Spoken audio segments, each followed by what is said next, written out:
आज की हमारी कहानी का शीर्षक है गौरा गाय, जो महादेवी वर्मा द्वारा रचित है। गाय के नेत्रों में हिरण के नेत्रों जैसे विस्मय ना होकर आत्मविश्वास रहता है। उस पशु को मनुष्य यातना ही नहीं, निर्मम मृत्यु तक प्राप्त होती है, परंतु उसकी आंखों के विश्वास का स्थान न विस्मय ले पाता है और न आतंक। गौरा मेरी बहन के घर पली हुई गाय की वेशंधी तक पहुंची हुई बछिया थी। उसे इतने स्नेह और दुलार से पाला गया था कि वो अन्य गौ से कुछ विशिष्ट हो गई थी। बहन ने एक दिन कहा, तुम इतने पशु पक्षी पाला करती हो, एक गाय क्यों नहीं पाल लेती जिसका कुछ उपयोग हो। वास्तव में मेरी छोटी बहन श्यामा अपने लौकिक बुद्धि में मुझ में बहुत बड़ी है और बचपन से ही उसकी कर्मनिष्ठा और व्यवहार कुशलता की बहुत प्रशंसा होती रही है, विशेषता मेरी तुलना में। यदि वे आत्मविश्वास के साथ कुछ कहती है तो उसका विचार संक्रामक रोग के समान सुनने वालों को तत्काल प्रभावित करता है। आश्चर्य नहीं, उस दिन उनके पुरुषवाद संबंधी भाषा ने मुझे इतना अधिक प्रभावित किया कि तत्काल उस सुझाव का कार्यान्वयन आवश्यक हो गया।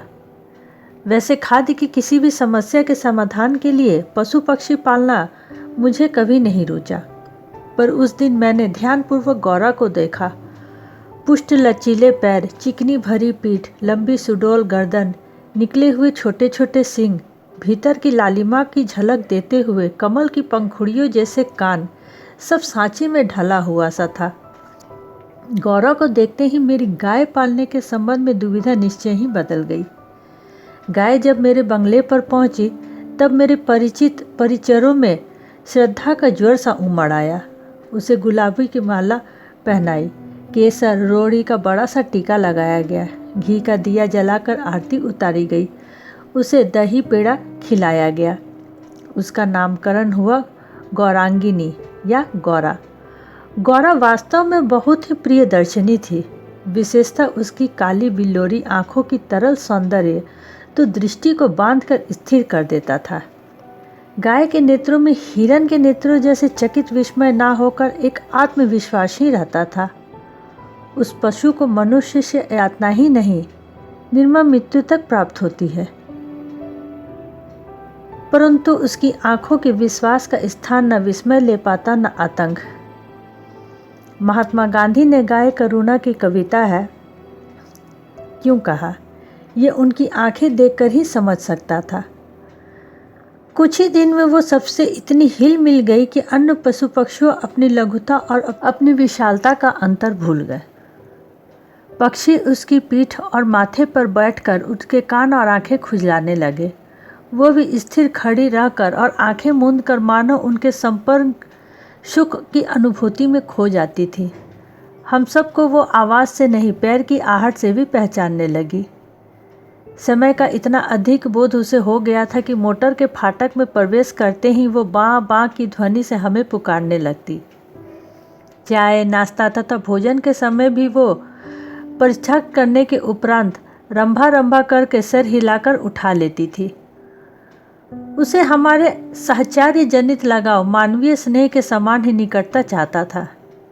निकट जाने पर वो सहलाने के लिए गर्दन बढ़ा देती, हाथ फेरने पर मुख आश्वस्त भाव से कंधे पर रख के आंखें मूंद लेती।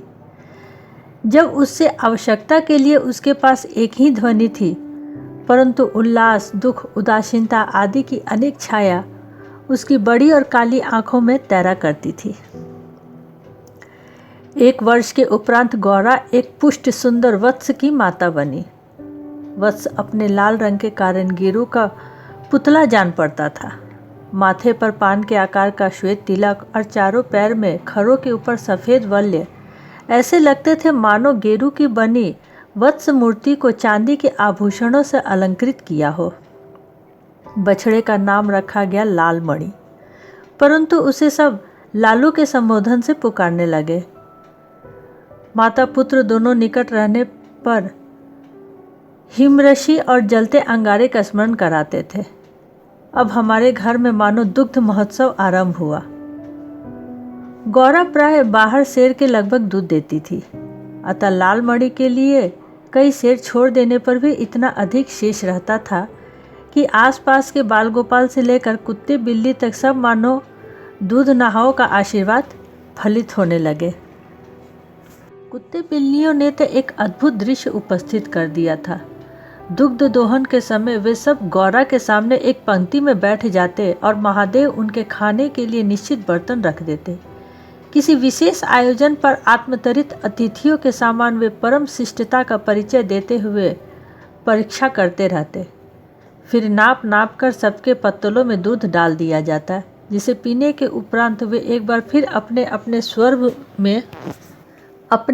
स्वर्ग में कृतज्ञता ज्ञापन सा करते हुए गैरा के चारों ओर उछलने कूदने लगते। जब तक वे सब चले न जाते, गौरा प्रसन्न दृष्टि से उन्हें देखती रहती। जिस दिन उनके आने में विलंब होता, वो रंभा रंभा कर मानो उन्हें पुकारने लगती। पर अब दुग्ध दोहन की समस्या को स्थायी समाधान चाहती थी। गौरा के दूध देने के पूर्व जो ग्वाला हमारे यहाँ दूध देता था, जब उसने इस कार्य के लिए अपनी नियुक्ति के विषय में आग्रहण किया, तब हमने अपनी समस्या का समाधान पा लिया। 2-3 मास के उपरांत गौरा ने दाना चारा खाना बहुत कम कर दिया और वो उत्तरोत्तर दुर्बल और शिथिल रहने लगी। चिंतित होकर मैंने पशु चिकित्सक को बुलाकर दिखाया। वे कई दिनों तक अनेक प्रकार के निरीक्षण परीक्षण द्वारा रोग का निदान खोजते रहे। अंत में उन्होंने निर्णय दिया कि गाय को सुई खिला दी गई है, जो उसके रक्त संचार के साथ हृदय तक पहुंच गई है।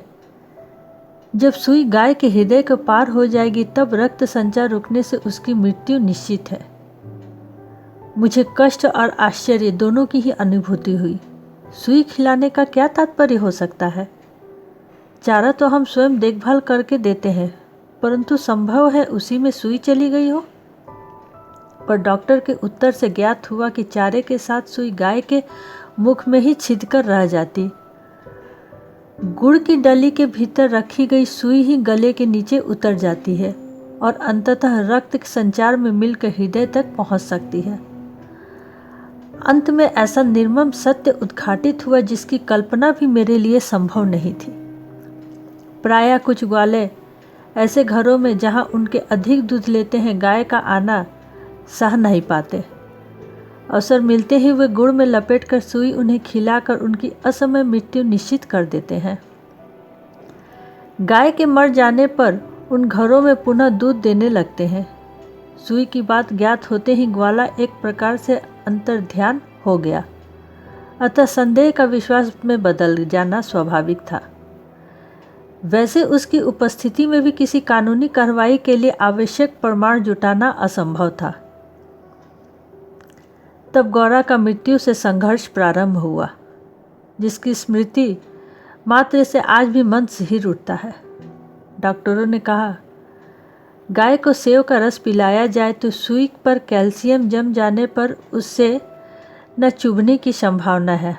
अतः नित्य कई सेर सेव का रस निकाला जाता और नली से गौरा को पिलाया जाता।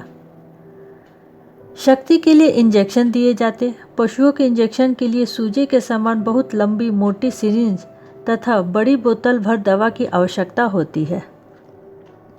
अंततः इस इंजेक्शन भी अपने आप में शल्य क्रिया जैसे यातना नामक हो जाता था। पर गौरा अत्यंत शांति से बाहर और भीतर दोनों की चुभन और पीड़ा सहती थी। पर कभी कभी उसकी सुंदर पर उदास आँखों के कानों में पानी की 2 बूंद छलकने लगती थी। अब वो उठ ना पाती थी, पर मेरे पास पहुंचते ही उसकी आंखों में प्रसन्नता की छाया सी तैरने लगती थी। पास जाकर बैठने पर वो मेरे कंधे पर अपना सर रख देती और अपनी खुरदरी जीभ से मेरी गर्दन चाटने लगती थी। लालमणि बेचारे को माँ की व्याधि और असहाय मृत्यु का बोध नहीं था। उसे दूसरी गाय का दूध पिलाया जाता था जो उसे भाता नहीं था। वो तो अपनी माँ का दूध पीना और उससे खेलना चाहता था। अंततः अवसर मिलते ही गौरा के पास पहुंचकर वो अपना सिर मार मार के उसे उठाना चाहता था। खेलने के लिए उसके चारों ओर उछल कूद परिक्रमा कर ही देखता था।